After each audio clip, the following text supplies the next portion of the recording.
ચૂંટણીનો માહોલ છે, હા, તો ચૂંટણીમાં તમે કોને મત આપશો? અમે કમળમાં. બરાબર. સમજાઈ ગયો.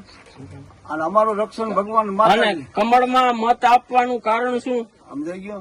આ અમારો વિરોધ થયો એટલે સમજાઈ ગયો. બરાબર. અમારો વિરોધ કે અમારો દેવને ઓલો ધક્કો મારે એટલે અમારે દેવો પડે. આમ સમજાઈ ગયું. અમારે દેવને ઓલું કરે. સમજાઈ ગયું કે એને અમે માન્યતા કરતા હતા અને અમે આની માન્યતા કરી, એની માન્યતા કરતા નથી. સમજાઈ ગયું. એટલે અમારે દેવો જ પડે ફરજિયાત. અમારે એનું અમારો રક્ષણ એ રાખે ભગવાન માતાજી. સમજાઈ ગયું.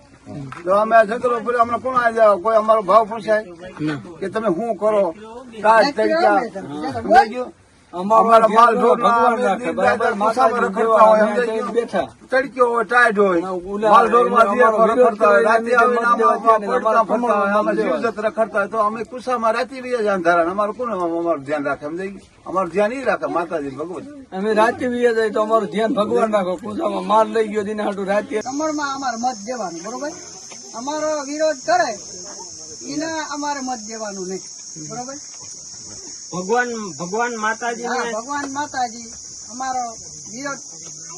ભગવાન માતાજીમાં જે માનતા છે એને મત આપશો કે સામે વાળા પક્ષ વાળાને આપશો? જે ભગવાન માતાજીમાં નથી માનતા એને માને એના જ આપી. બરોબર. તો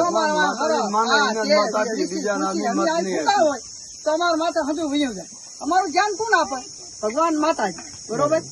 ભગવાન આવે તો વીએ જાય માતાજી. માતાજી બધા આવે વીએ જાય. અમારા માતાજી અમે એનો માનીએ, ઉનો માનતા નથી. ગોપાલ અમારો પૂરું કરવા બેઠ.